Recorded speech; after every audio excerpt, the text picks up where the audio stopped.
Hello friend, ये मेरा part 2 है। हम पढ़ा रहे थे यहाँ पे म्यूटिक्स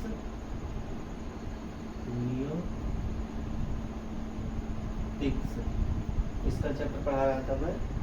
ये आपका था ड्रग एक्टिंग ऑन आई, इस वाले सिलेबस का था, इस वाले चैप्टर का, जिसमें से मैंने एक पार्ट बना चुका हूँ मैं ऑलरेडी। तो आपको वहाँ पे जाकर प्ले लिस्ट में जाके आपको देख लीजिएगा। और ये मेरा दूसरा पार्ट है जिसमें से हमने पढ़ा था। उसमें क्या क्या पढ़ दिया था मैंने, डिफिनेशन पढ़े थे, और मैंने पढ़ाया था डिफिनेशन पढ़ा दिया था, क्लासिफिकेशन पढ़ाया था आपको, और उसके डोज पढ़ा दिए थे। और अब बच रहा था तो इंडिकेशन और कॉन्ट्रा इंडिकेशन, और इसमें बच रहा था हमारा ADR। ADR तो आपको पता ही है। ADR आ जाता है हमारा साइड इफेक्ट, जो कि अभी पढ़ा लिखूंगा यहाँ पे। तो हम इसमें से अब देखते हैं कि हाँ इंडिकेशन में क्या क्या होता है। इंडिकेशन मतलब आप समझते हैं, जैसे किसी सिम्टम्स को देखा हमने, किसी भी डिजीज़ के सिम्टम्स को देखा, और उसमें सिम्टम्स को देख के फिर उसके ट्रीटमेंट के लिए कौन सी दवा देनी है, क्या देना होता है, किस सिम्टम्स में जैसे हमारी डिजीज़ है तो उसमें क्या कौन सी डिजीज़ है उसको पहचानते हैं। तो अब हमारे इसमें क्या आ जाता है हमारा टू कंट्रोल माइड्रेटिक इफेक्ट। इसमें इससे क्या आता है कि हम माइड्रेटिक इफेक्ट जो होता है ना उसे हम कंट्रोल करते हैं। These drug are used in glaucoma.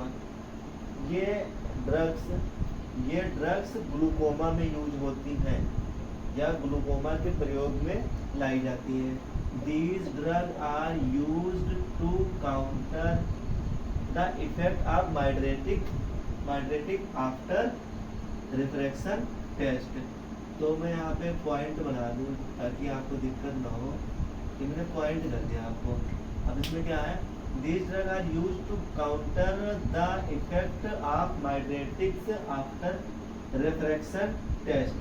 इसमें क्या है, ये ड्रग्स जो होते हैं वो हमें माइड्रेटिक इफेक्ट को, जैसे इनकाउंटर होता है और काउंटर होता है, तो काउंटर करने के लिए क्या आता है रिफ्रैक्शन टेस्ट के बाद। तो हम रिफ्रैक्शन टेस्ट होता है, वो रिफ्रैक्शन टेस्ट हम करवा लेते हैं, उसके बाद में जो होता है माइग्रेटिक इफेक्ट, जैसे हमने टेस्ट करवाई, हमें पता चल गया कि उसमें कौन सी किस चीज़ की कमी की वजह से होता है, और इसके लिए हमें कौन सी ड्रग्स देने हैं, तो उसके काउंटर के लिए प्रयोग की जाती है ये ड्रग्स ऐसे होते हैं। अब हमारा है कॉन्ट्रा इंडिकेशन। कॉन्ट्रा इंडिकेशन मतलब होता है कि हमें किस स्थिति वाले पेशेंट को नहीं देनी है। वो तो मैंने आपको फर्स्ट पार्ट में भी बता दिया है, और ये हमारा सेकंड पार्ट है।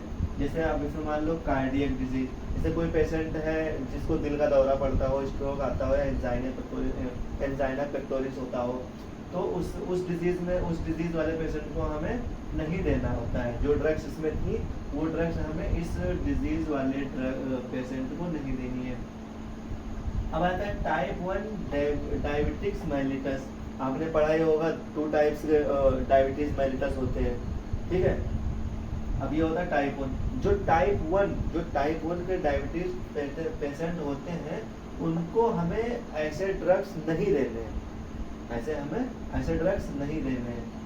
These are contraindication, सॉरी यहाँ पे कंट्राइंडिकेशन नहीं था, यहाँ पे कॉन्ट्रा इंडिकेटेड है,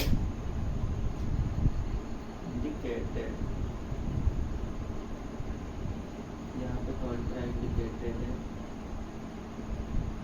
यहाँ पे कॉन्ट्रा इंडिकेटेड है।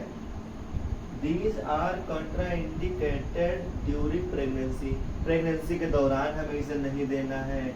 These are contraindicated during lactation। जैसे कोई पेशेंट क्या बोलते हैं उसे, लैक्टस का जो पेशेंट है उसको, जैसे उसको लैक्टेशन की बीमारी है, जो लैक्टेशन तो आप समझते ही होंगे, उस दौरान हमें ये ड्रग्स नहीं देने। अब आता है हमारा ADR इफेक्ट।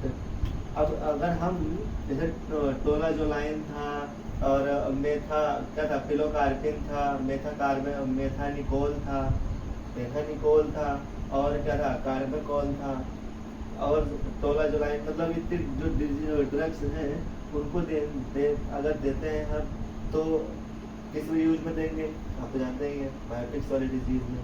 तो अब यहाँ पे हो जाएगा, हम उसे अगर देते हैं तो उसको नौजिया हो सकती है, सॉरी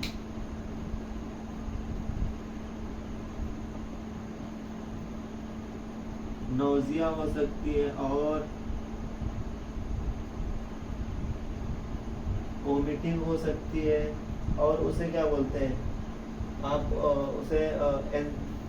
उसे थकावट भी हो सकती है, और चक्कर भी आ सकते हैं। तो आप मतलब लिख सकते हैं उसमें कई सारे, आप इंग्लिश